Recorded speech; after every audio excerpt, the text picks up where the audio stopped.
Virginia Mathieu y les doy la bienvenida a la convocatoria realizada por el Instituto de Formación Ciudadana Arete, del que tengo el honor de ser coordinadora, que ha sido creado por nuestra ONG, Agrupación Juan B. Justo, para realizar diversas actividades destinadas a la construcción ciudadana, siempre basadas en la ética, la república, el desarrollo sostenible y la distribución e igualdad de oportunidades.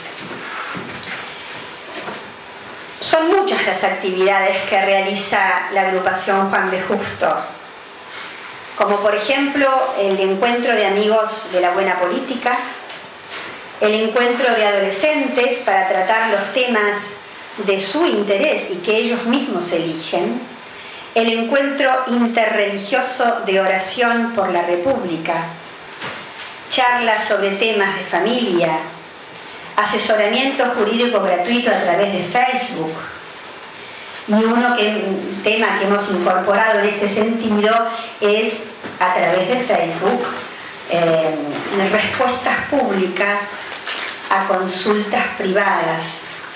La gente hace su consulta por privado, pero nosotros, sin identificar de quién se trata ni dar datos precisos que puedan identificar a nadie, damos la respuesta en forma pública para que pueda servir ese asesoramiento a otros que no han escrito. Se organizan mesas en la calle, mesas por la Constitución Nacional, para que no se cambie, para que se respete, para que se valore y para que se conozca. Y junto con esto se hace una muestra que se llama Muestra Inspiración, con todos los afiches que ustedes han podido ver a la entrada, recordando pensamientos importantes de gente que ha pasado por este mundo y que nos ha dejado sus ideas.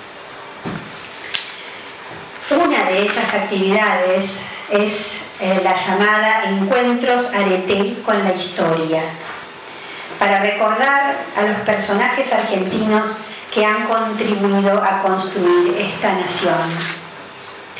La exposición no se basa en una clase de historia, sino en una visión objetiva de la acción de hombres públicos que han dejado un ejemplo de conducta a nuestro país, sin dejar de mencionar los errores que puedan haber cometido como todo ser humano. Hoy la profesora Verónica Campi nos llevará a entrar a la vida del expresidente Arturo Frondizi, analizando su trayectoria desde lo político y lo humano. De modo que les voy a presentar formalmente a la señora Verónica Elisa Campi, profesora de Historia, egresada del Instituto Superior de Profesorado Sagrado Corazón en 1983. Una apasionada investigadora sobre historia argentina desde 1980 hasta la actualidad. Participó en cursos sobre cuestiones de límites internacionales y su problemática y dictó cursos y seminarios sobre historia argentina y latinoamericana. Actualmente es docente en institutos y también brinda clases particulares. Prepara alumnos secundarios, terciarios y del CBC de la UBA en Ciencias Sociales, como también prepara aspirantes a ingresar a institutos de formación militar y de la Policía Federal. La profesora Campi viene colaborando con la agrupación Juan B. Justo desde 2012, acercándonos a las figuras tan discutidas como la de Arturo Frondizi y a la impactante vida de Lisandro de la Torre. Como el tema de hoy que nos convoca es Arturo Frondizi, les voy a decir que fue un intelectual desarrollista que asumió la presidencia de la República Argentina el 1 de mayo de 1958, fue tan admirado en el exterior como un gran estadística como criticado en su propio país. En su discurso de asunción al poder prometió que nadie sería perseguido por sus ideas ni por su actuación política o gremial, que sería derogada toda legislación represiva de las ideas, que era indispensable un clima de tranquilidad, seguridad y estabilidad, que era condición indispensable para el progreso económico tener una justicia independiente para proteger al ciudadano contra los excesos del poder administrador, que se garantizaría la libre competencia como estímulo de progreso con miras al bien común y que no propiciaría nuevas estatizaciones. Ahora veremos con la profesora Campi cuál fue su concreto accionar. Gracias, Verónica, no, por favor, por estar nuevamente en nuestro Instituto Areté y hacernos disfrutar de los profundos conocimientos y resultados de esta investigación sobre Arturo Frondizi. Muchas gracias.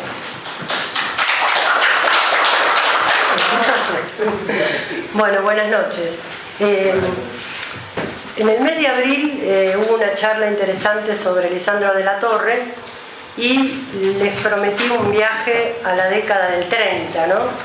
Entre el 30 y el 40. Ahora me gustaría que pudiésemos viajar, ¿no? Con la imaginación, aunque sea, a la década del 50 para poder ser nosotros también protagonistas de lo que pasó.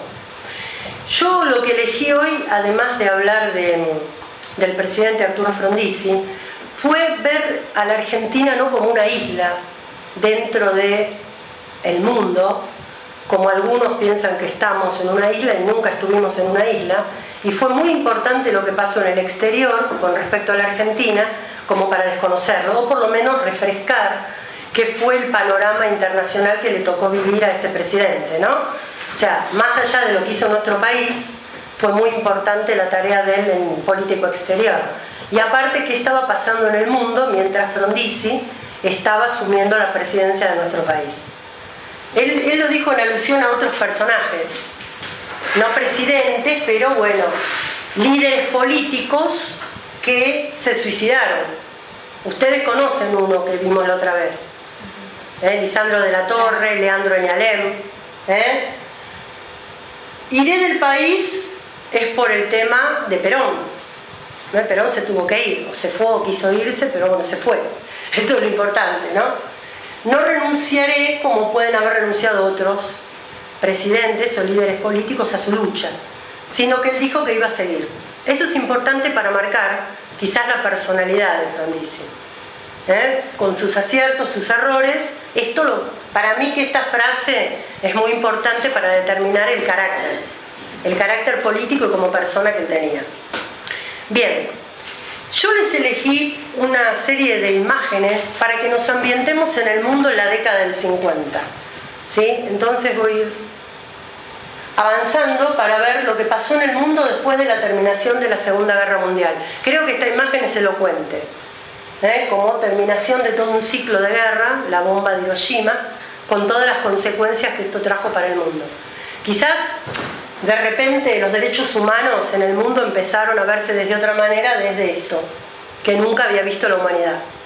Todas las secuelas y las consecuencias que trajo, por ejemplo, la finalización de esta Segunda Guerra Mundial, el cambio de mentalidad, de lo que era capaz el hombre, como para terminar con algo tan terrible como fue la bomba atómica. Este es uno de los sucesos que marcaron la década. Esto es la guerra de Corea. Otro de los sucesos muy importantes. ¿Por qué digo qué es lo que pasa con la guerra de Corea? ¿Qué tendrá que ver? Que este mundo que le tocó vivir a Frondizi tuvo que ver con el mundo bipolar y la Guerra Fría, en que quedó dividido el mundo después de la Segunda Guerra Mundial. Quedaron dos bloques muy definidos. Por un lado, el bloque capitalista liderado por Estados Unidos y el bloque marxista o comunista liderado por la Unión Soviética.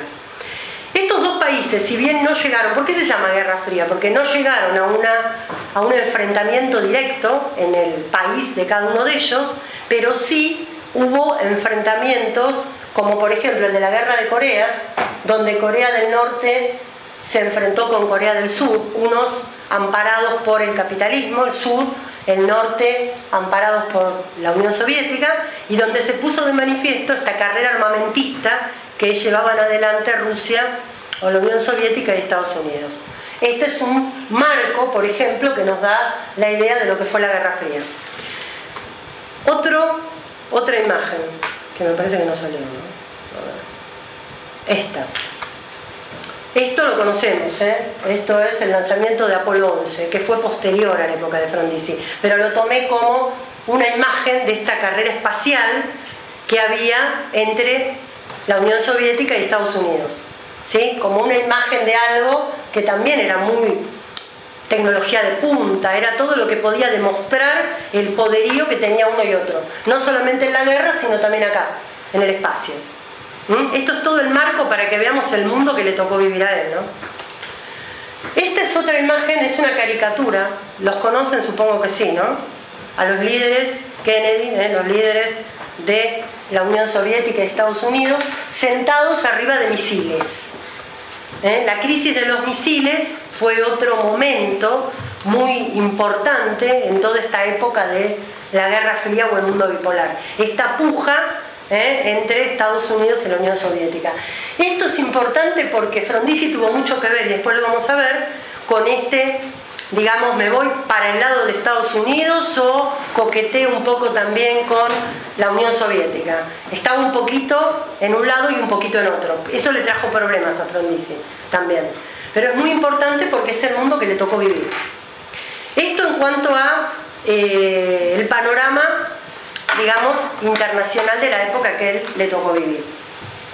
Yo les elegí para hablar de esta época de Frondizi un trozo de un pensador, Balestra, que fue contemporáneo a la Revolución del 90, porque todo esto, digamos, de Frondizi, toda su militancia política en el radicalismo tiene que ver con esta nueva fuerza que en 1890 apareció, que fue la Unión Cívica Radical. Balestra toma parte del libro La política de Aristóteles, ¿no? Y entonces dice así: los pueblos, como los ríos, parecen siempre los mismos, aunque estén renovándose continuamente.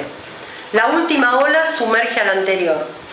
Tiene un instante de gloria o de espuma, hasta que a su vez es sumergida por otra y otras olas. Toda la historia humana no es sino el conflicto entre las últimas generaciones, que llegan convencidas de su misión de reconstruir el mundo, y las generaciones desplazadas que empiezan a creer que todo tiempo pasado fue mejor. Lo que ignoro es si el país ya ha llegado a la etapa en que desea conocer la realidad del pasado.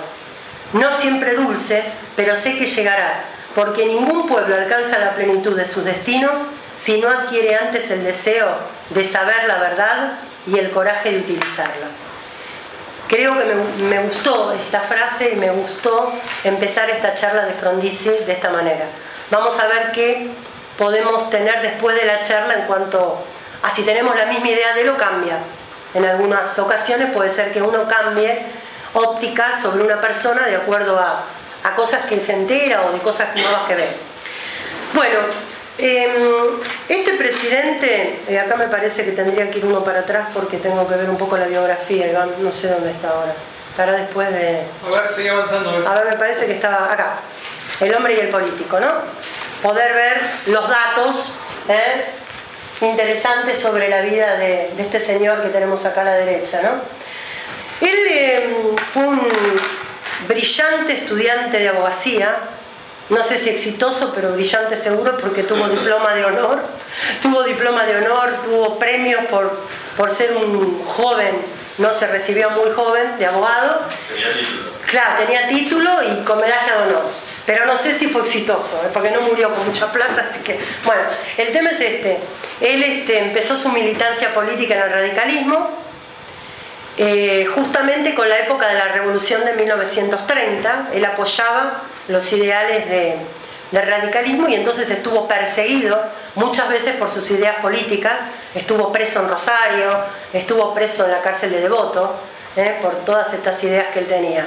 Pero él siguió adelante y justamente durante toda esta década infame, hasta la década del 40 o finalizando los 40, estuvo siempre colaborando como periodista en varias revistas y en varios diarios, justamente del lado del radicalismo.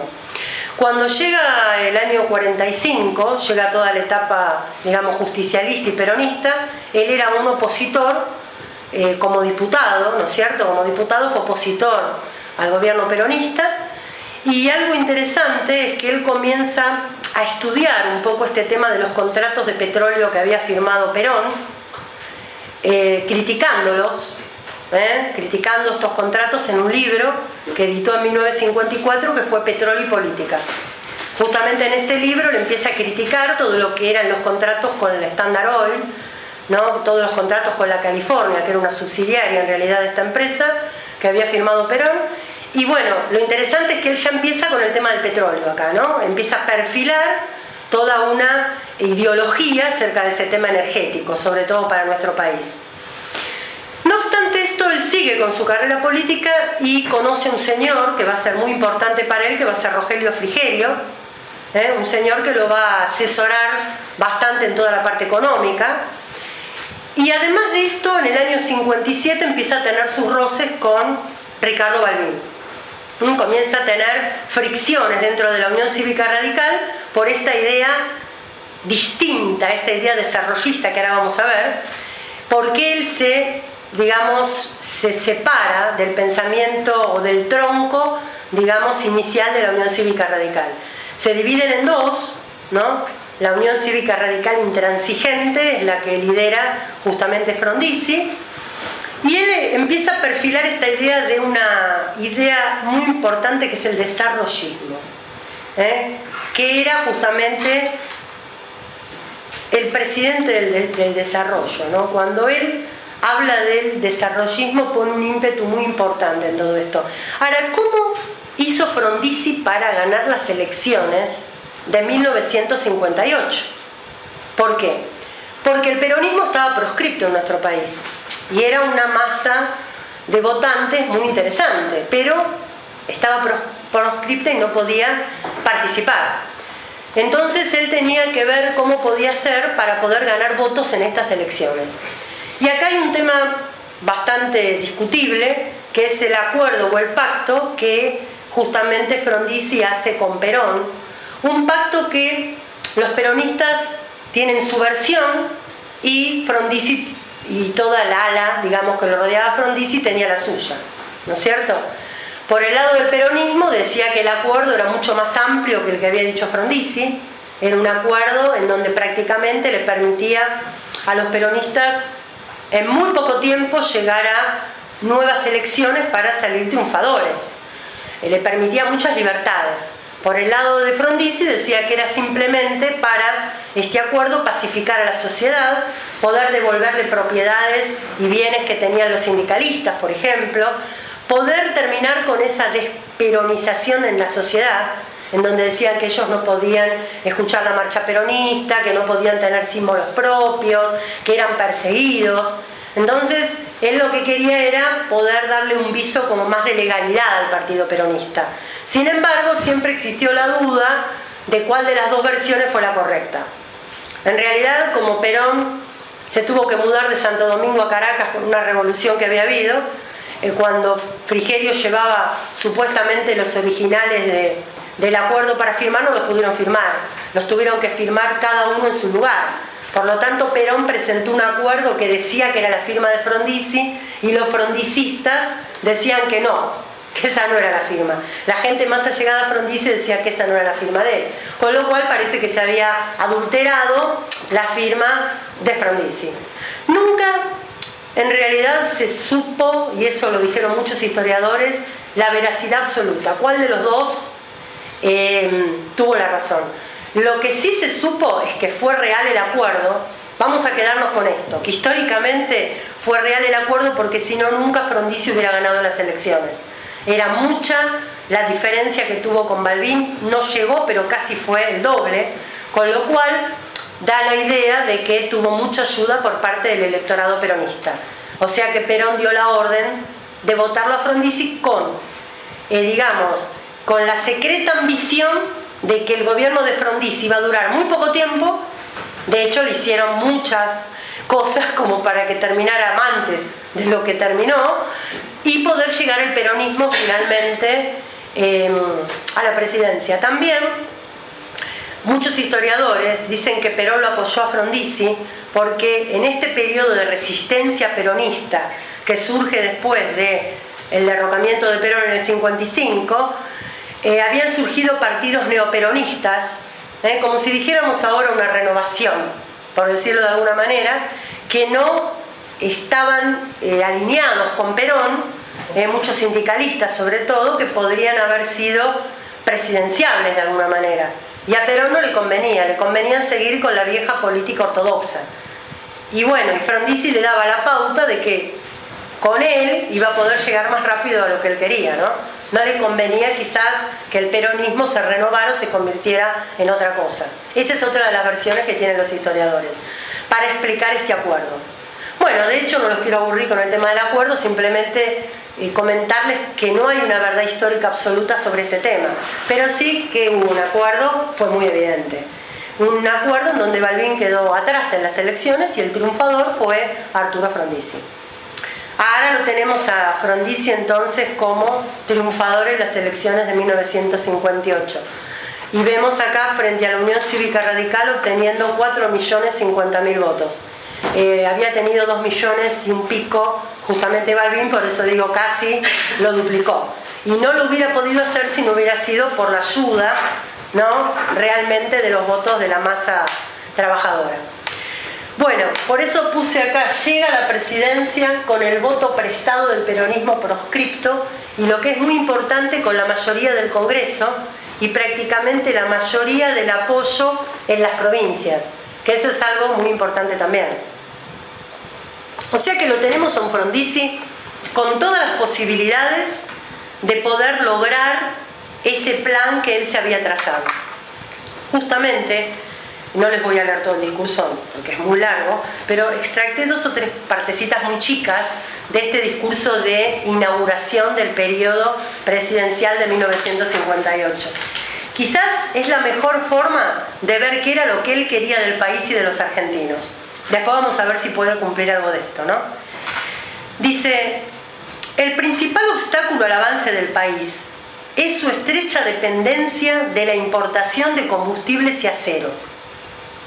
Esa dependencia debilita nuestra capacidad de autodeterminación y pone en peligro nuestra soberanía, especialmente en casos de crisis bélica mundial. Esa dependencia de la importación ha deformado nuestra economía. Somos potencialmente uno de los países más ricos de la Tierra y podríamos tener un pueblo con uno de los más altos niveles de vida del mundo. En cambio, vamos empobreciéndonos paulatinamente. La inflación no cede. Nuestras máquinas se desgastan y el país está estancado. Yo creo que si esto lo pudiera extrapolar de donde estoy en este momento, pienso y les digo de qué época estoy hablando.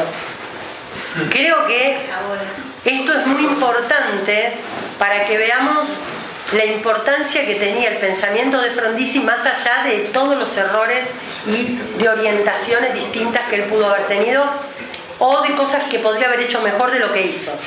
Pero digo, es un hombre que se dio cuenta en ese momento de lo que estaba pasando y que así, con todo estancado, no se podía crecer. Eso es importante.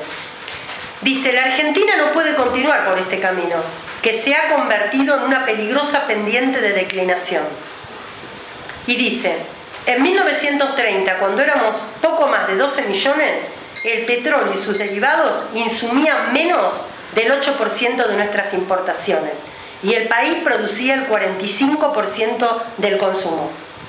Y dice: en 1957, con 20 millones de habitantes, el petróleo y sus derivados representan más del 21% de las importaciones y el país produjo aproximadamente el 35% del consumo. Todo eso se traduce en estancamiento, paralización y crecientes dificultades para el país. Yo creo que esto nos da una pauta bastante interesante de que él sabía lo que estaba pasando. Creo que no era un presidente que mentía y que no decía lo que estaba pasando realmente en el país. Acá no había un relato, acá estaba diciendo en qué situación estaban los argentinos en 1958. Y lo que él dice es: tenemos plena conciencia de la responsabilidad que asumimos. Nos hemos fijado objetivos concretos y estamos inexorablemente dispuestos a cumplirlos. Libraremos la batalla del petróleo con toda la fuerza que tenemos y con la ayuda de Dios. Ensancharemos la brecha por donde la patria argentina proseguirá con nuevo empuje la marcha hacia su glorioso destino. Me da mucha lástima que Frondizi haya dicho esto y no se haya podido concretar en materia energética. Él pudo concretar, después vamos a ver al final de la gestión, haciendo el balance de lo que hizo, muchas de estas cosas que él dice, pero que quedaron en el tiempo. Justamente vamos a ver la situación económica del país en 1958.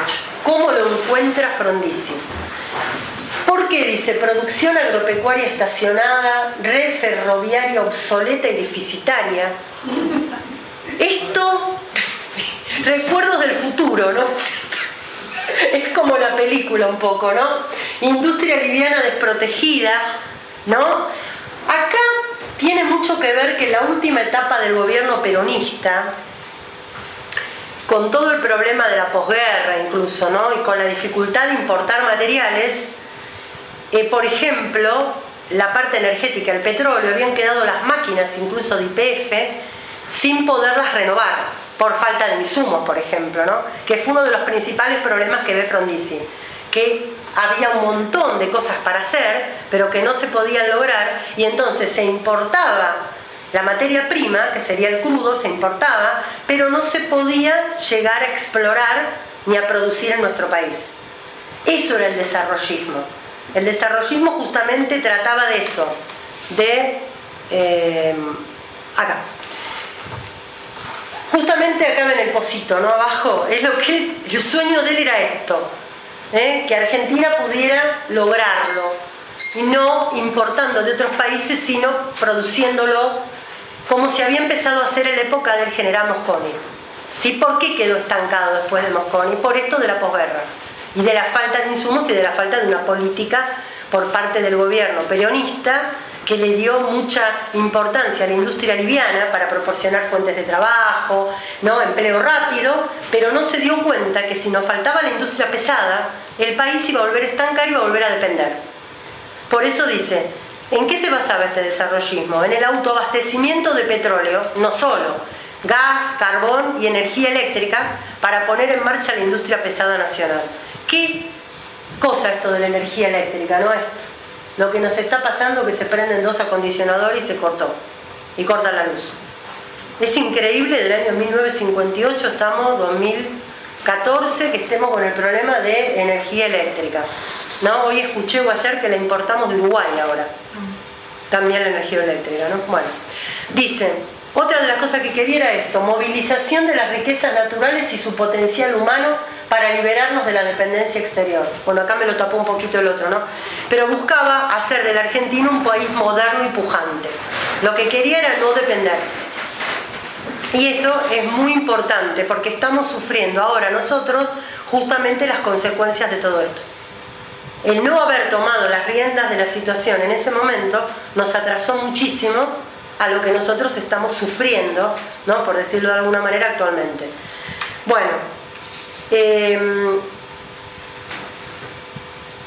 todo esto de la producción agropecuaria estacionada, la red ferroviaria obsoleta y deficitaria, la red vial descuidada y la industria liviana desprotegida, él lo trató de solucionar con un plan de estabilización. Él lo llamaba un plan de estabilización. ¿Por qué?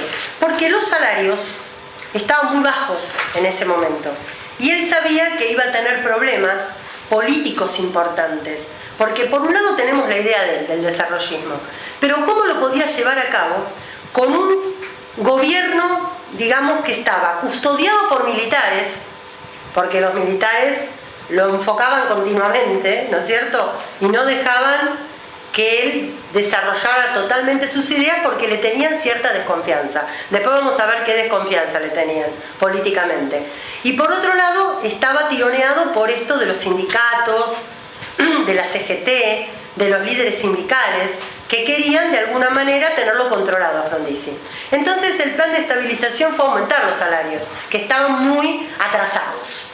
¿Pero por qué los quería aumentar? Porque después, en su plan de estabilización, iba a aumentar los precios. Obviamente, tenían que aumentar los precios, iban a aumentar, por ejemplo, todo lo que fuera servicios, con lo cual, de repente empezó muy rápidamente él a tener problemas políticos. O sea que para llevar adelante todo esto que hablamos del desarrollismo, a él le costó o tuvo un costo político muy grande, que fue tener continuamente huelgas, paralizaciones. Aparte hubo algunos actos de violencia, bastantes actos de violencia. Yo estuve investigando aproximadamente, cuentan 1500 actos, por ejemplo, de violencia contra grupos militares incluso. Hubo muchos hechos que hicieron que después él tomara, durante su gobierno también, medidas represivas. Pero no nos vamos a ir tan adelante, ¿no? En política interna, por ejemplo, acá salió dado vuelta, así que no hay problema, lo digo yo porque salió, vale el cuadrito. Bueno, después que él comienza con todas esas medidas, que comienza a subir, digamos, el costo de vida, Alzogaray es nombrado ministro de Economía, hay un problemita con todo esto, con los bonos, ¿no?, de los empleados públicos, que algunos cobraban, bueno, obviamente con estos bonos que muchos comerciantes aprovechaban esta situación para descontarle a las personas dinero de su sueldo, con lo cual siempre se perjudicaba a la gente que trabajaba, obviamente. Y bueno, este tipo de travesuras, ¿no?, que a veces hacen, ¿no?, los comerciantes y todo lo demás, que no estaba ideado para eso. Pero bueno, terminó en graves críticas, en falta de apoyo incluso, ¿no?, que le dieron al gobierno de Frondizi. Bueno, con todo esto, acá se empezó a notar que empezaron estos conflictos con la CGT y con la masa trabajadora. Empezaron a retirarle de a poco el apoyo, pensando que, bueno, que querían en realidad lograr, por ejemplo, que fuera mejor, digamos, ¿no?, la relación que había, pero no la pudieron mejorar. Bueno, otro tema importante del gobierno de Frondizi es la educación, la libre o la laica, porque antes había educación, digamos, solamente las universidades podían otorgar títulos habilitantes, oficiales, ¿no es cierto? Pero las universidades privadas no existían como para otorgar títulos habilitantes, solamente podían dar un título privado. Entonces se hizo toda una discusión a nivel muy interesante de la educación, entre la educación que podía ser libre y la educación laica, a ver cómo podían hacer para aunar estos dos criterios, que la gente pudiera decidir libremente cuál era. Y la primera universidad fue la UCA, la Universidad Católica Argentina. Fue la primera universidad que pudo comenzar, digamos, a emitir títulos que fueran a nivel nacional y tan valederos como la UBA, por ejemplo, ¿no es cierto? Así que bueno, ese fue... Les estoy hablando de logros o de etapas que se cumplieron, que no son solamente política o economía, ¿no?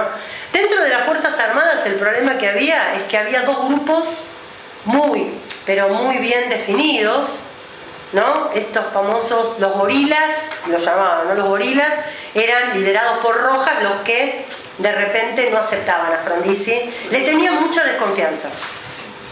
Después estaban los Dragones Verdes, ¿no?, que era el grupo que de repente era más frondicista, ¿no?, apoyaría a un presidente con nuevas ideas, que para ellos fuera más lo que nosotros podemos llamar más moderno, ¿no?, que saliera de los cánones de lo tradicional.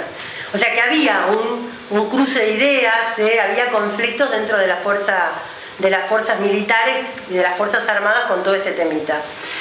Bueno, y en esto de la economía, bueno, muchos problemas porque la gente quizás diariamente veía el problema económico que tenía. Yo creo que a gran distancia por ahí no veían todo esto que veía Frondizi de querer salir de la dependencia. Entonces empezaron a tener, digamos, resquemores con el tema de unos contratos de petróleo que él firmó pero sin la autorización o sin la participación del Congreso.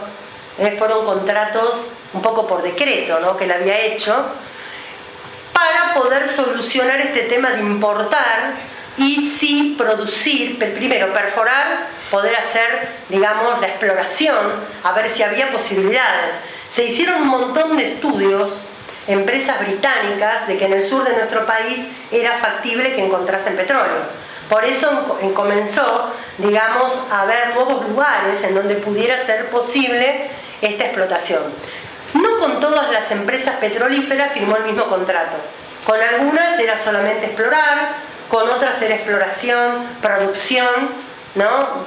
Y bueno, la crítica era que las empresas que eran subsidiarias también del Standard Oil, esta era la Pan American, así como en la época de Perón había sido la California, pero en realidad todas dependían de una multinacional que era el Standard Oil, aunque en distintas épocas se le haya dado nombres distintos.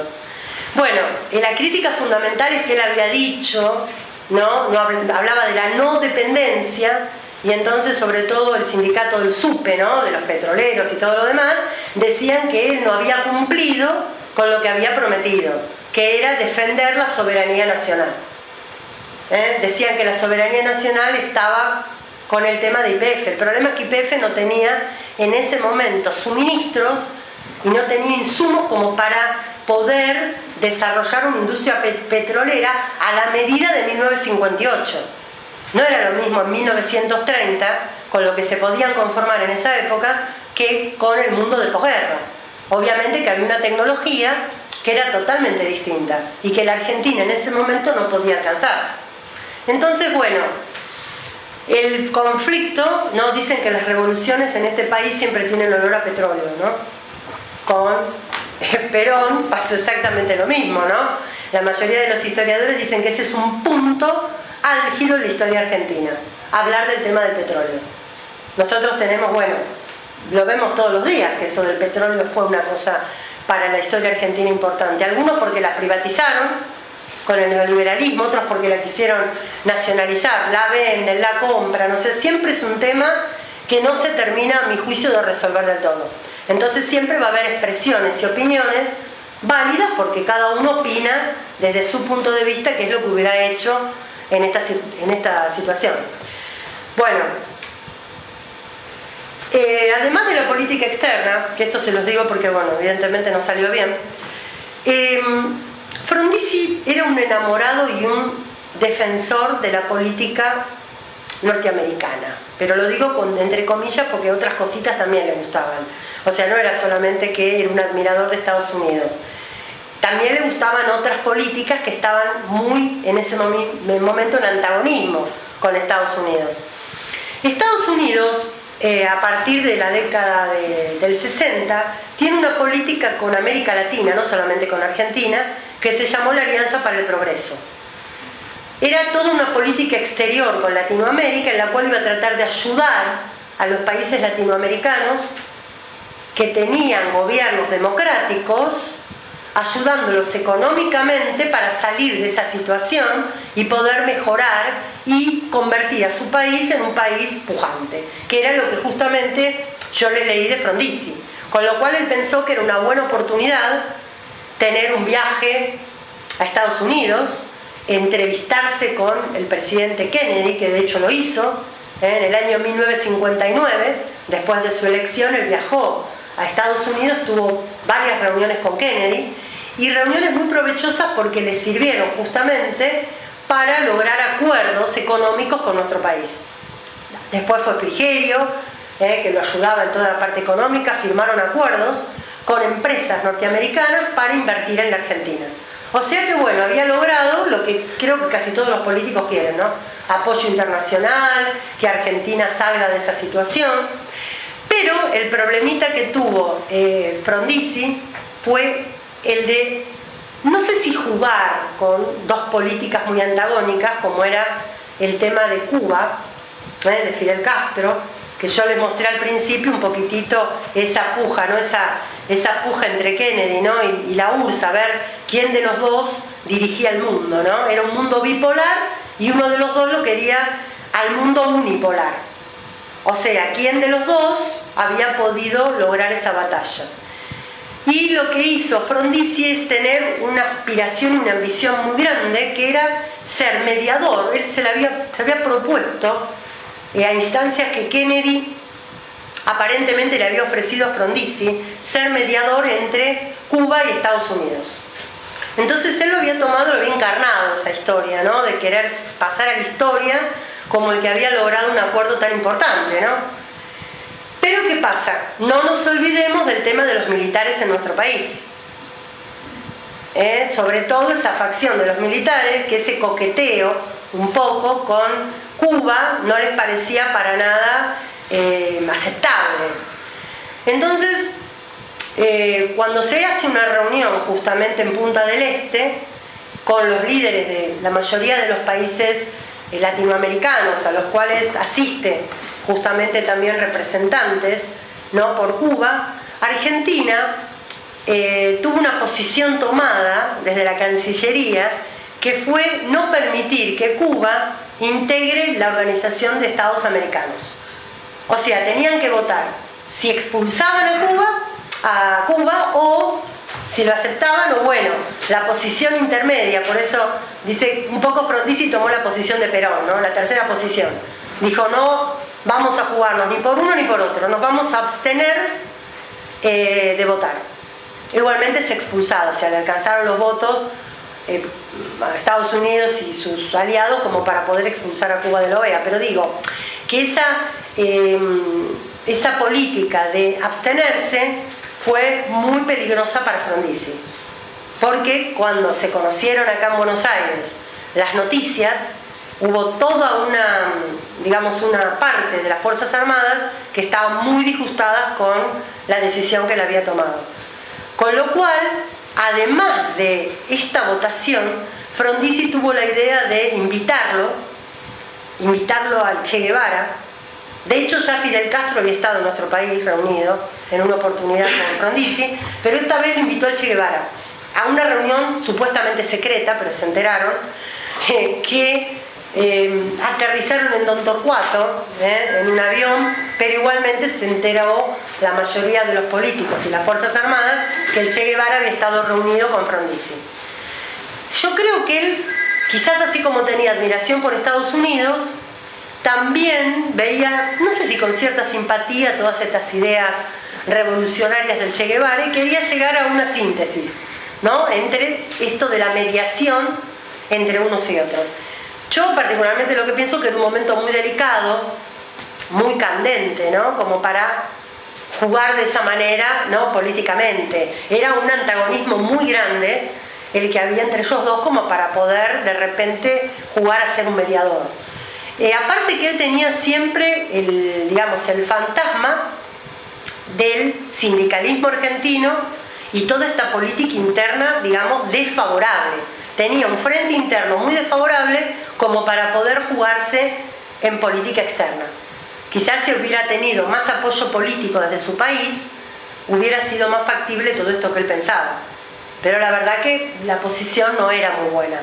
Con Brasil lo importante es que también tuvo reuniones, con Brasil tenía una buena relación, o sea que no tenía una mala relación como, una especie de personaje que era agradable, incluso hasta a la vista, ¿no? de los demás presidentes. El problema fundamental para mí lo tenía con la política interna. No era el momento para que él decidiera ese tipo de política, ¿no? exterior argentina. Quizás tendría que haberlo meditado un poco antes de llegar a esto. De hecho, él por ejemplo tiene la reunión con Eisenhower, pero también a la Argentina viene, con el Che Guevara, pero también a la Argentina viene Eisenhower como militar triunfante de la Segunda Guerra Mundial y es muy bien recibido en Buenos Aires, o sea, como que no se lo veía él definido por ninguno de los bandos. Simplemente creo que esta idea de querer llegar a un acuerdo, los militares sospechaban, porque siempre lo habían tenido como una persona que era simpatizante por el comunismo. Más allá de haber tenido la reunión en Estados Unidos, lo veían como un personaje pro-marxista, ¿no? Aunque sea teórico, pero lo veían como un personaje difícil y sospechoso. Y aprovecharon la oportunidad para empezar a presionar cada vez más. Cuando Frondizi sufre todos estos ataques por parte, digamos, de la política interna en cuanto a huelgas, digamos, también violencia de parte de los grupos sindicales, lo que hace es declarar el estado de sitio. Él declara el estado de sitio en un plan que ya había usado Perón, que era el plan Conintes, el famoso plan Conintes, que tiene que ver con la represión. Toda aquella persona que fuera de repente, digamos, o que estuviera en un escenario que era sospechoso de algo que puede ser un extremismo, era tomada prisionera y indagada, obviamente, hasta reconocer a ver cuál era el grado de culpabilidad que tenía. El tema es que, bueno, los militares ya querían directamente, de esa época había una facción que incluso quería fusilamiento, ¿no? O sea, se habían ido para el lado, digamos, de la medida extrema en este plan. Por eso, lo que hizo Frondizi fue amortiguar de alguna manera esto y dejarlo como un estado de sitio, indagatoria, podían llevar presa a la gente, pero no se llegó a lo que quería el ala más extrema de los militares. Sin embargo, bueno, tenemos que decir que para él no era una situación fácil de poder llegarlo adelante, ¿no?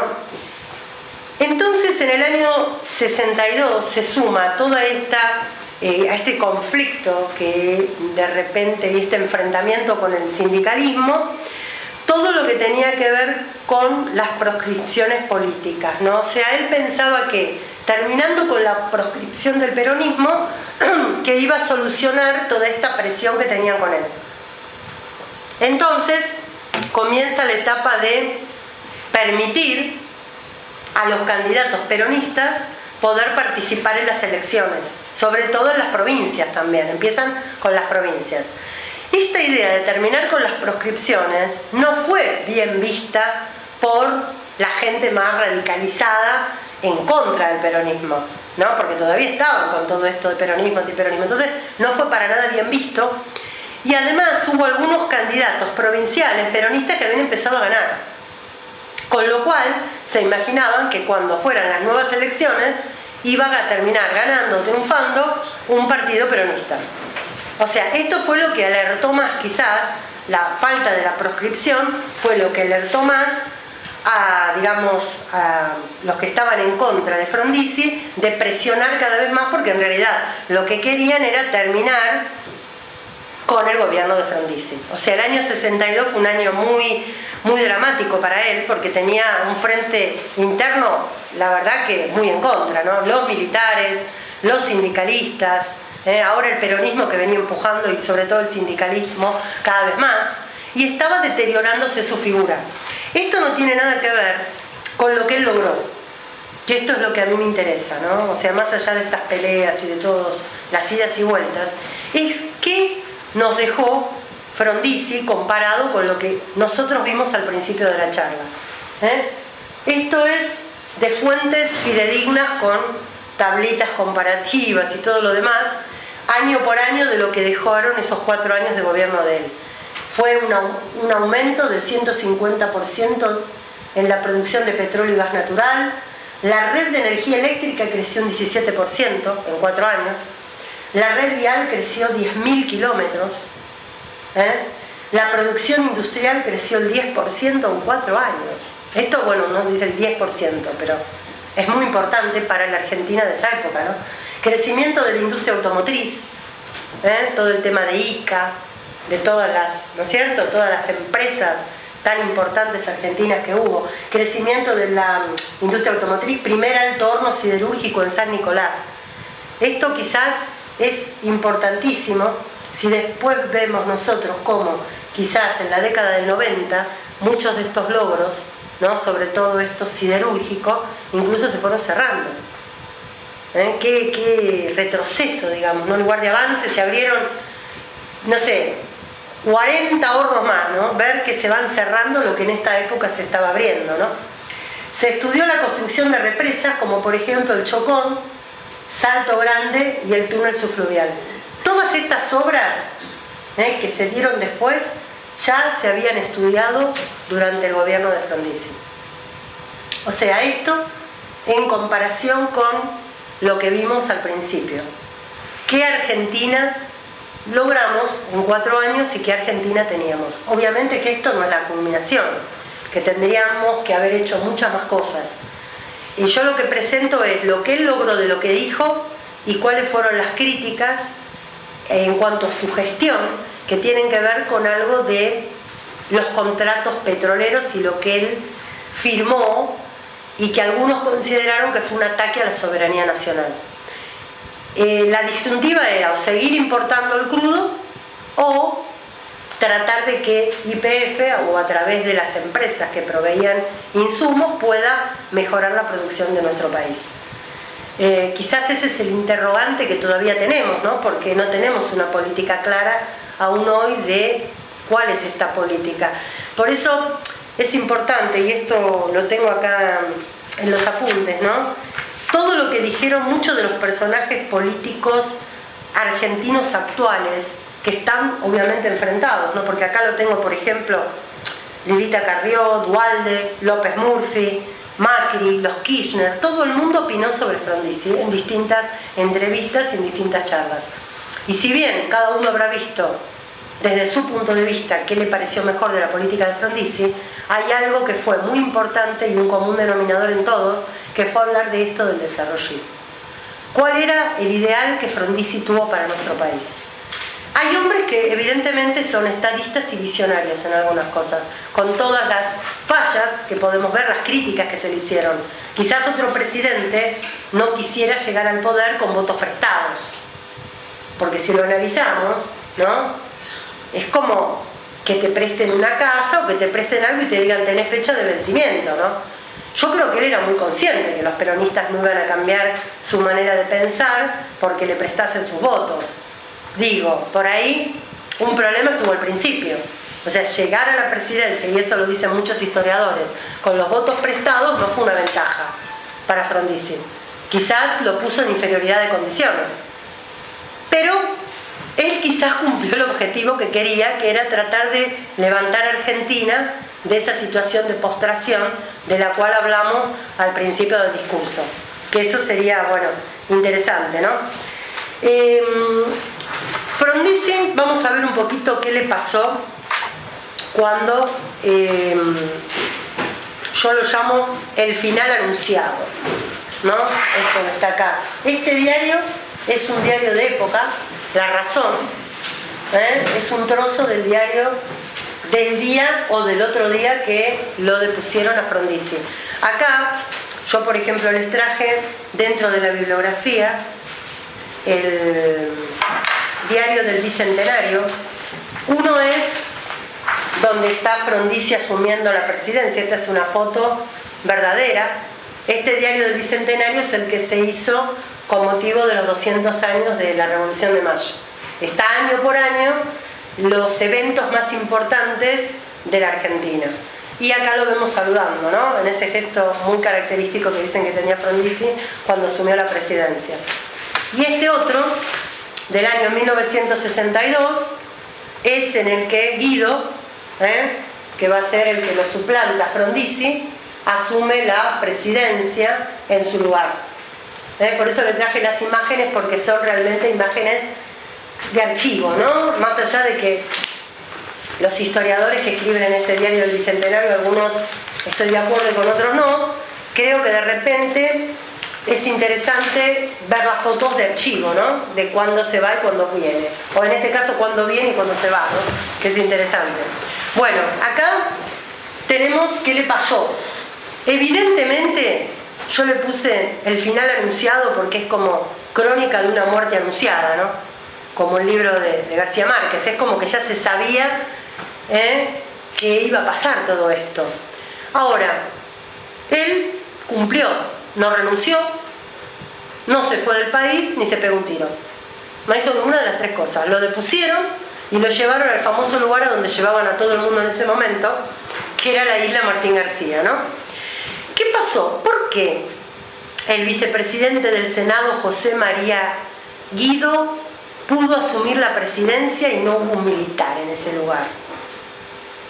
Porque todos los otros casos que conocemos, lo sacaron y vino un militar, pusieron la musiquita y al otro día estaba un militar. ¿Qué fue lo que pasó? Que el Poder Judicial, que ya Frondizi se daba cuenta que esto venía para que lo echen, había ideado un método muy importante y muy interesante y que después nunca más lo pusieron en práctica. ¿Qué fue? Entre la noche que se había dado la orden de que Frondizi no fuera más el presidente y la mañana, tomarle juramento al vicepresidente del Senado en ejercicio del Poder Ejecutivo, poniendo en práctica la ley de cefalía. Con lo cual le ganaron a los militares. Cuando los militares fueron a la mañana a la Casa de Gobierno, les presentaron al nuevo presidente de los argentinos. Con lo cual Guido se transformó. Esto no fue gratis. Guido pudo ser el presidente porque fue, digamos, una especie de títere de los militares. O sea, Guido no podía tener opiniones propias, sino que fue una forma elegante, de alguna manera, de seguir con la institucionalidad, sin llegar a tener un gobierno militar y poder dar tiempo a un nuevo llamado de elecciones para el año 63, que fue después donde ganó las elecciones Arturo Illia, ¿no? O sea, fue una salida elegante un poco, pero fue como que los tomó de sorpresa a los militares porque ellos no asumieron el poder en forma directa. Si bien este señor Guido tuvo que seguir las directivas del gobierno militar de ese momento. Bueno, yo quiero terminar la charla con una frase para mí muy importante de Félix Luna. De Félix Luna, que lo pinta, como a mí me gusta, a Frondizi, ¿no? Pueden estar o no de acuerdo, pero esta frase que dice: y con todos los errores que podría haber cometido, Frondizi no se había suicidado, no había renunciado, ni se había ido del país. Su silenciosa presencia en la isla sería un testimonio vivo de la dureza con que habría librado, como pudo y supo, su propia batalla. Yo me emociono en este sentido, que pienso que quizás me gustaría que alguno de los presidentes que yo vi pudiera decir eso. Creo que hubo un presidente que fue Alfonsín, que fue el que se fue a Campo de Mayo, por ejemplo, ¿no? Y que bueno, que puso su actitud. Me hubiera gustado ver un presidente que pusiera actitud con sus errores y con sus defectos como él los puso, aunque yo a lo mejor no lo hubiera votado en su época, pero pienso que quizás lo que hizo fue demostrar que no tenía por qué tomar ninguna de esas tres determinaciones. No tenía ni por qué suicidarse, ni por qué irse del país, porque para él estaba en lo que él quería para el país, con sus errores y sus defectos. Y todos nosotros podemos tener una opinión, obviamente, sobre esa etapa. Hoy tengo la suerte de tener a mi madre acá entre nosotros, que fue una testigo acá, me prestó ella su libreta cívica con la votación de 1958, que para mí esto es una prueba, digamos, que los historiadores llamamos fuente, digamos, primaria, porque es extraída de la realidad histórica, ¿no? O sea, todo lo que cuando estudiamos historia podemos sacar de la realidad está el voto de 1958. Acá dice 23 del 2 del 58. Y hay una anterior en el 57 que fue del Congreso. Se elegían, supongo que diputados, ¿no? Se elegían. Y en el 58 se eligió presidente. O sea que bueno, todo lo que pude traer acá es todo el material que nosotros podemos tener de lo que pasó durante esta época. Bueno, espero que les haya gustado, poder, qué sé yo, si quieren hablar ustedes, porque tienen todo el derecho del mundo de poder hablar del tema, me gustaría también a mí escucharlos lo que piensan, ¿no? Pero bueno, por lo menos pienso que dentro de lo subjetivo, porque un historiador nunca es del todo objetivo, porque no es verdad, pero pienso que bueno, que de repente les di la idea de todo lo bueno y todo lo malo que pudo y hasta dónde llegó, hasta dónde lo dejaron llegar, No sabemos lo que hubiera podido hacer si no hubiera tenido los inconvenientes que tuvo. Pero bueno, lo que sí digo que me gustaría realmente, y eso lo digo con emoción, poder ver algún otro presidente que diga: no necesito suicidarme, no me tengo que victimizar, simplemente tengo que ser como soy.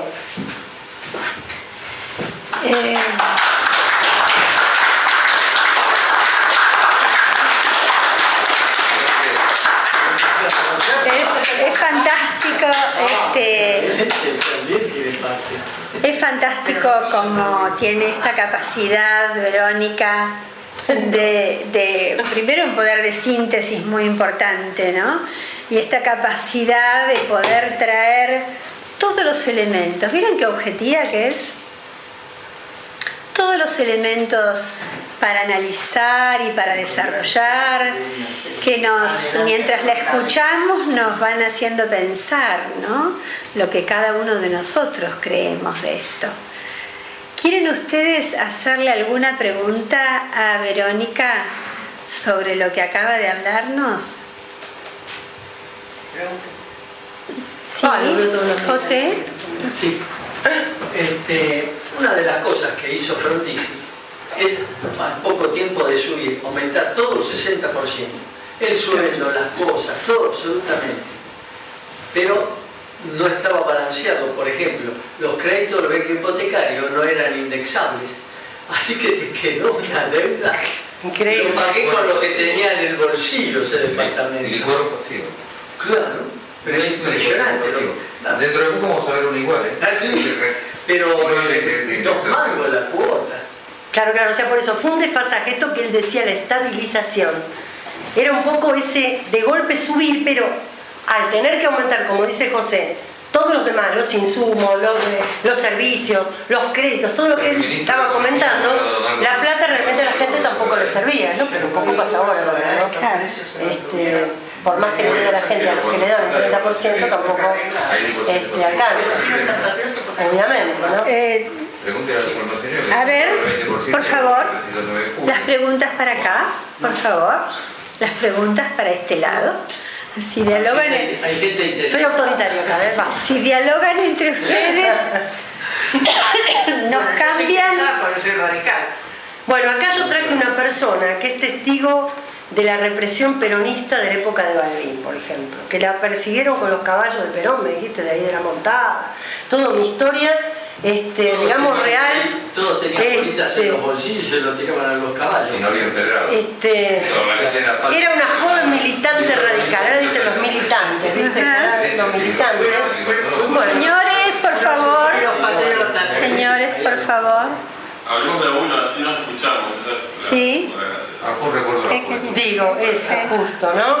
De que en todas las épocas hubo esto, ¿no? Militantes, jóvenes militantes. Vos fuiste joven militante de Balbín. Otros habrán sido jóvenes militantes de otra cosa. Bueno, militantes, hubo represión también y no se contaba. O sea, por eso digo que esto de la historia, me gusta esto de siempre partiendo de que hay una cierta subjetividad. Yo tengo mi corazoncito también como todo, claro. Pero sobre todo nunca lo di a entender, y menos a los alumnos.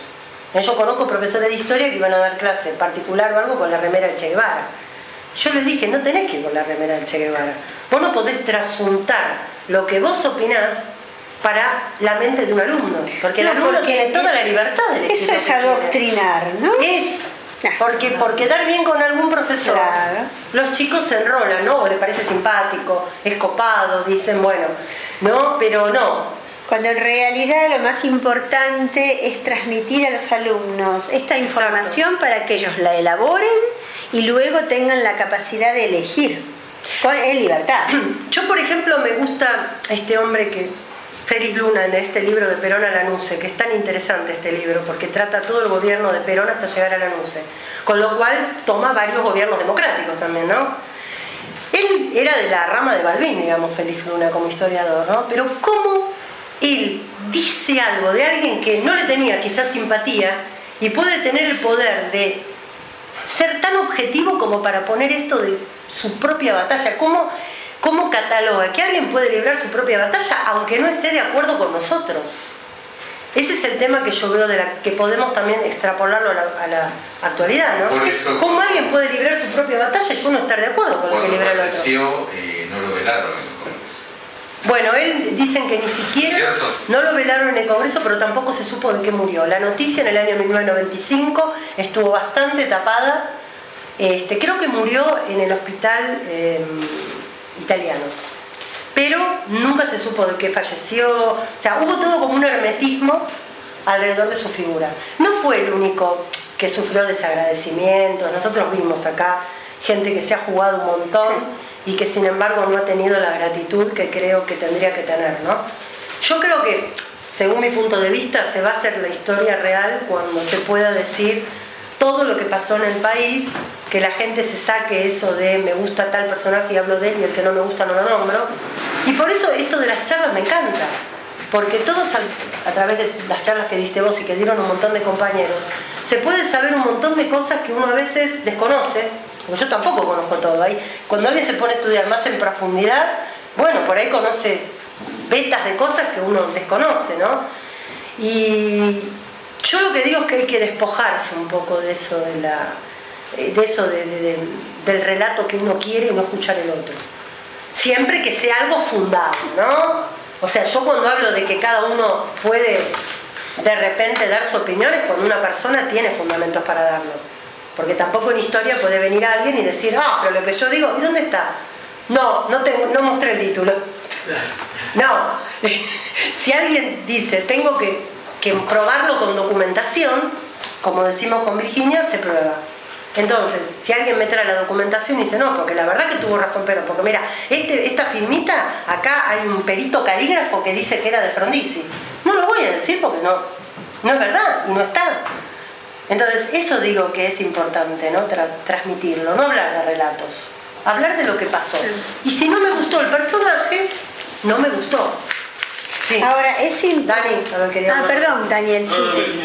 No, digo que es inevitable comparar estas cuestiones de la historia, de estos personajes de la historia, compararlos con nuestra actualidad.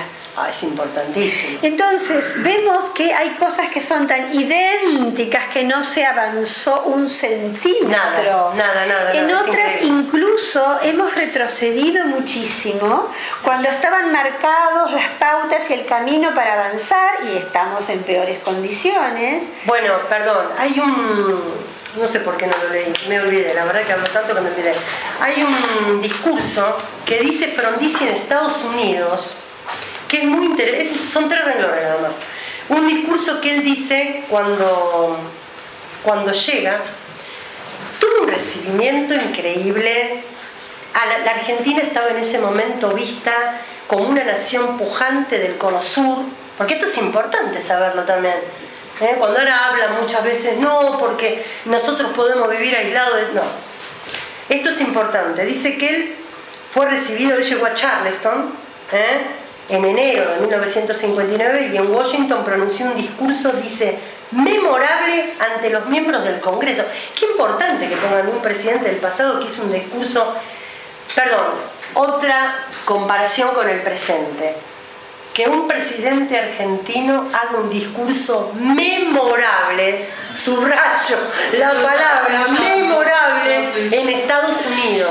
No le dijo a Kennedy, yo te voy a enseñar cómo terminar con los misiles de los cubanos y que los misiles No le dijo eso, en realidad.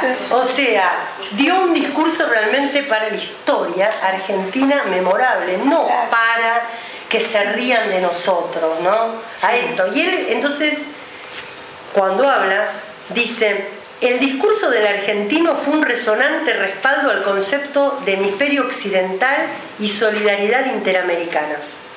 Y dijo Frondizi, el continente americano es una comunidad de naciones unida por la realidad geográfica, por la historia y por la identidad espiritual. Esa hora nos encuentra a todos, a los americanos de toda América unidos por la misma solidaridad, la misma confianza y la misma esperanza, que hicieron una comunidad de repúblicas soberanas. Entonces, lo que dice acá el autor, ¿no? Harold Peterson, lo que él dice es que lo que quiso decir Frondizi es que hubo un momento de la historia americana donde Estados Unidos era muy importante en el norte y Argentina era muy importante en el sur, y que habían crecido paralelamente en cuanto a que eran países, y acá en una parte lo dice, eran federales, que la Argentina era federal como Estados Unidos, que Esteban Echeverría, Dorrego, incluso Dorrego era un enamorado de todo este tema del sistema federalista norteamericano, y que habían crecido bajo la sombra de ideales comunes con Estados Unidos. Y esto me llama mucho la atención, ¿no? De esa amistad, eso que se veía como algo que, podemos decir, él estaba interesado en conseguir créditos, pero más allá de eso, creía en eso, del federalismo, de la solidaridad americana. Él llegó ¿no? a hablar de los Estados Unidos del Sur, ¿verdad? Claro, él hablaba de un paralelo entre Estados Unidos y nuestro país, y decía que Kennedy le encantaba la idea de que Argentina fuera un país pujante del sur. Dice que tenía mucha esperanza en Argentina, específicamente en Argentina, como país que iba a salir de esa situación de postración para elevarse económica y socialmente. Pero yo lo digo porque, como últimamente, ¿no? Estamos viendo esto de que siempre hay un malo, el malo del norte, el malo el otro, el demonio de acá. Todo esto vino después, en realidad. Ya vino en la época de Perón esto del encono con Estados Unidos. Pero digo que esa era una posibilidad para que Argentina se inserte en esto que se está insertando ahora Brasil, Colombia, Chile y otros países.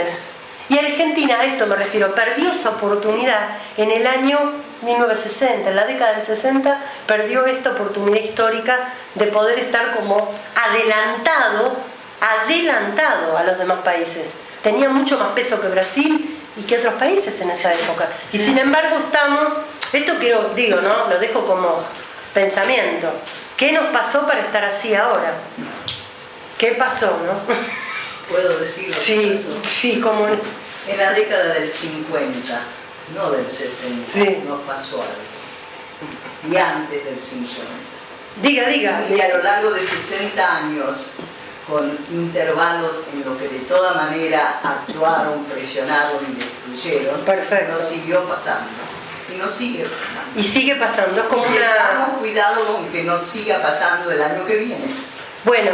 Yo quería hacer un comentario. Sí. El tema del encono con Estados Unidos. Argentina tuvo enfrentamientos con Estados Unidos a principios del siglo XX en el terreno diplomático. Si mal no recuerdo, en una conferencia panamericana, creo que fue Roque Sáenz Peña, antes de ser presidente, se opuso con el acuerdo de otras naciones en Sudamérica a una especie de penetración de Estados Unidos. Pero en aquel momento la rivalidad entre pares. Hizo la rivalidad entre pares. Argentina, como primer país de América del Sur, la frenaba a Estados Unidos dentro de su territorio. Eso no es encono, eso es rivalidad entre pares. Una de las grandes ideas que trae la década entre el 40 y el 50 es la lucha contra el imperialismo. Claro, es el tío sale justamente de esa nueva vertiente política, la tenemos ahora claramente. Ya no es la lucha contra el imperialismo, ahora parece ser el Satán que hablan los iraníes. Entonces, cuando uno es entre pares, es una cosa. La Argentina tuvo la habilidad, entre comillas, de colocarse como inferior a Estados Unidos. Cuando vos considerás que el otro es un imperio y trata de subyugarte, claro, la idea esa está buena. Psicológicamente te considerás inferior. Si no, no te podrías subyugar. Y esto empieza en la década del 40, 50. Bueno, no, pero aparte sí, porque el peronismo siempre tiene que buscar una bandera, digamos. Por ejemplo, yo estaba segura, y se lo dije a un colega el otro día, antes de que saliera el afiche en la calle de lo de los buitres o Cristina, le digo, seguro que van a decir Braden o Perón. Se lo dije el día antes, al otro día apareció el cartel. Braden o Perón o buitres y Cristina. O sea, continuamente reeditan esas antinomias como para seguir con ese relato que, como dijo muy bien la señora, lo siguen arrastrando, pero con versiones distintas. Siempre con eso de el encono, ¿no? Es muy fácil crear un enemigo para aglutinar al pueblo Claro. Contra Sí. ese enemigo común, supuesto. Exacto. Más supuesto que real, tal vez. Sí, aparte lo buscan siempre a veces en los momentos que necesitan, ¿no es cierto? Porque están tan mal, Es típico están todo. tan caídos que necesitan siempre buscar algo como Pero para poder... no es original, hubo un ministro de propaganda en los años 30 que dijo miente, que algo quedará. Claro. Y se llamó a ver. Es lo que Es vemos eso, ahora. es el relato. Eso Mentí, viene de la historia antigua. Mentí, que algo va a quedar. Es el relato. Bueno, la prueba de la potencia de Argentina lo dio en 1910. Y ahí salió el movimiento de los españoles, el movimiento de los ingleses, del Paraguay, de casi todos los países. Sí. Nosotros íbamos a parar a Estados Unidos. Y Bueno, por ejemplo, con respecto a 1910, yo leí algo que no tiene que ver específicamente con esto, pero bueno, cuando se hicieron los festejos, porque ese es el otro problema de la historia peronista, que es anacrónica. Toma temas, por ejemplo, del pasado y los trae al presente. ¿Sí, Daniel? No, después que termines, quiero decir algo. Bueno, y por ejemplo en 1910 los historiadores peronistas critican que haya venido la infanta de España, dice que critican que hayan venido esos personajes característicos de la oligarquía, que en lugar de eso, ¿por qué no le dieron de comer a los obreros? Escuché cosas, la otra vez y leí unas cosas que digo, es increíble que hagan ese anacronismo, ¿no? Porque para decir que los festejos, en cambio, del 2010 sí fueron populares.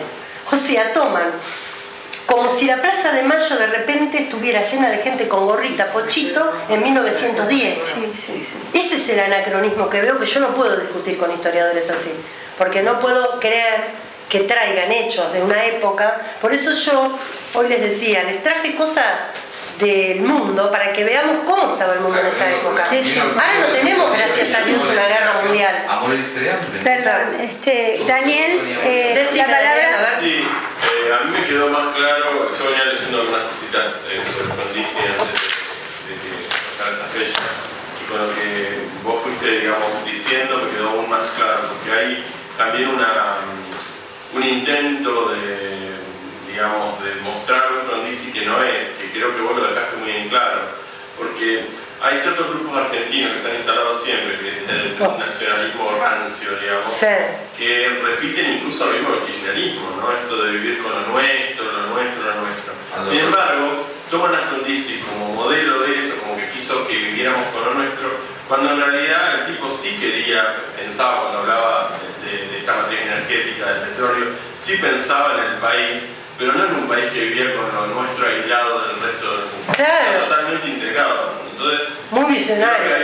Exacto, era tan visionario que creo que hay que desmitificar esta cuestión, como que Frondizi, y está muy metido mucha gente, pensó en encerrarnos, hacer nuestro propio petróleo, digamos, nuestra propia sopa y tomarla porque no necesitamos nada. Y no, era un hombre realmente adelantado a su tiempo, que miraba a la Argentina no como si fuera el centro del mundo, sino como un país integrado al mundo, y en el cual obviamente tenía modelos. Estados Unidos era uno de sus modelos, por supuesto.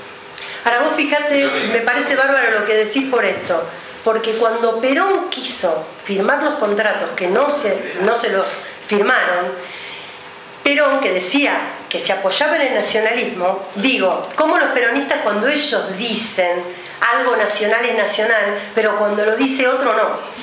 Cuando él quiso firmar los contratos y no los dejaron, les dijo a los del Congreso que eran unos nacionalistas de opereta. Esa palabra la dijo Perón porque lo tengo registrado. Nacionalistas de opereta. Se fijan en los contratos que quiero firmar, falsos nacionalistas, y no se dan cuenta que es por la grandeza del país. Pero cuando lo hizo Frondizi, lo mismo, los del SUP y todos los peronistas estaban en contra. Entonces, ahí vemos, ¿no es cierto?, tajantemente, por ejemplo, lo que pasa ahora con esa ley de echar a los extranjeros. Si lo hiciera otro, pero era directamente Hitler, si lo hacía otro de echar a un extranjero. En cambio, como lo hacen ellos, es permitido. O sea, revivimos siempre esa historia, ¿no? Muy evidente. el peronismo boicoteó la posibilidad de la unión de aerolíneas con líneas aéreas escandinavas. Y después ellos lo hacen. O sea, ellos hacen todo lo que critican a los demás. Exactamente. ¿No? Eso es lo triste que yo veo. Los escandinavos con el 60%, pero se accedía a todas las rutas europeas sin restricción antes de que empezase a funcionar la Unión Europea. Era fantástico. La voltearon el nombre del nacionalismo y después la regalaron. Es la coherencia que se queda siempre. El país se quedaba con la acción de oro y después vino Menem y entregó también. Ahora, ellos dicen que Menem no lo quedó. El otro día pusimos un satélite, lástima que no tenemos cohete impulsor, porque el gran turco destruyó todos los planos, entregó a Estados Unidos todos los planos de los cohetes fondos. Claro, ya él lo hizo lo que ya estaba hecho para que estos ahora disfruten de la idea del satélite.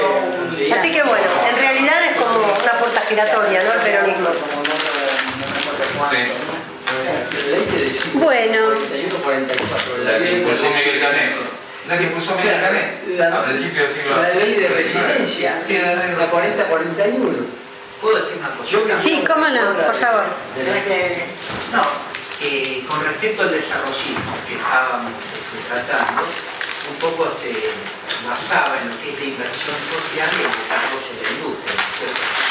En el fondo es un modelo de desarrollo bastante calcado del modelo occidental, ¿no es cierto?, europeo, que por ahí no pudo encajar cómodamente en nuestro país debido a que hay otros factores de base. Por ejemplo, problemas de deuda externa, problemas del desenvolvimiento del capitalismo, ausencia de una burguesía nacional. Es decir, son factores de base que de algún modo hacen fracasar muchos modelos de desarrollo traídos desde afuera e impuestos de manera ideal. Es, por ejemplo, lo que le criticaba a la gente de los teóricos del centro-periferia a los pensadores del CEPAL, ¿no es cierto?, del desarrollismo. Ahora, para mí el problema entonces es mucho más sistémico y estructural. De hecho, hoy, haciendo un ejercicio como proponía Virginia, estamos haciendo a ciegas nuevos conceptos, por ejemplo, neodesarrollismo, neokeynesianismo, neoextractivismo. Es como que necesitamos recapturar, ¿no es cierto?, esa figura, y todavía creo nos falta un modelo de desarrollo propio y un sistema político propio, un sistema cultural, un sistema político que nos permita vivir dignamente y de manera decorosa, que es lo que no ha ocurrido, porque la colega, yo soy historiador también, si uno abre los manuales de historia, cada tanto se encuentra con los odios y rencores, y la historia argentina se convierte en un callejón, ¿verdad?, de sangre y de lodo. El tango lo dice, es un registro paralelo que explota. Entonces creo que son muy enriquecedores los aportes, uno siempre aprende, pero a mí me queda siempre esa molestia de encontrar, ¿verdad?, un sistema mucho más amplio, hoy, para nuestra época, un modelo de desarrollo para nuestros días, ¿verdad?, aprendiendo de las lecciones de la historia, de las enseñanzas, ¿no? Tampoco se puede negar la honestidad. Bueno, sí, hay algo que yo iba a decir justamente, ¿no? Que más allá de los errores que pueden haber cometido, en el Congreso nos estaba hablando de tener que pedir que un vicepresidente de la Nación tenga que tomar licencia, porque no tenga la decencia de irse él. Entonces, lo que se hablaba en ese momento en los congresos no era de eso. Se hablaban de otros temas, se podía hablar de temas políticos, económicos, pero no se hablaba de ese tema que se está hablando ahora. Es como que esos temas no existían en ese momento. Se podía hablar de firmar un contrato, de estar a favor o en contra, pero los temas que se están manejando ahora hubieran sido impensables, como hablamos en la época de Lisandro, ¿no? La honestidad, la decencia del senador que hablaba, de la persona que se jugó todo, eso es lo rescatable. Ahora, si se equivocó o no se equivocó, si ahora se necesita algo, bueno, evidentemente sí. Y es alta vista, ¿no? Es alta vista. Claro. Exactamente, quizás ese desprendimiento, ¿no?, de lo propio por el país. A eso voy yo, con los errores y los defectos. Puede gustarme un personaje o no. Yo, por ejemplo, como historiador, no puedo decir que haya una elección. Por ejemplo, y esto es totalmente verdad, uno lo ve en los libros, en las estadísticas, hubo elecciones que a mí no me gustó el que salió, pero tengo que decir que fueron totalmente limpias. O sea, no podemos hacer como Boca River, ay, ganó porque robó el partido. No, eso es a lo que voy yo, ¿no es cierto?